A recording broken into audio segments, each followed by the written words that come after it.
శృంగేరి పీఠాధిపతుల దర్శనము అంటే సాక్షాత్ నడిచి వెడుతున్నటువంటి శారదామాత యొక్క దర్శనమే.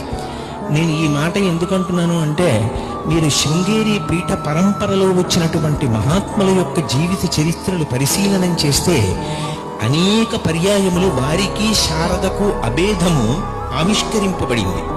వారు శాస్త్ర చర్చ చేస్తున్నప్పుడు మధ్యలో తెర అడ్డుపెట్టి ఎదురుగుండా ఉన్న పండితులతో చర్చ చేస్తున్నప్పుడు పీఠాధిపతి యొక్క కంఠానికి బదులుగా స్త్రీ కంఠంలా అనుమానం వచ్చి తెర పక్కకి వచ్చి చూస్తే పీఠాధిపతి స్థానంలో సాక్షాత్తుగా శారదాదేవియే కూర్చుని వాదించినటువంటి సంఘటనలు నిరూపణమయ్యే.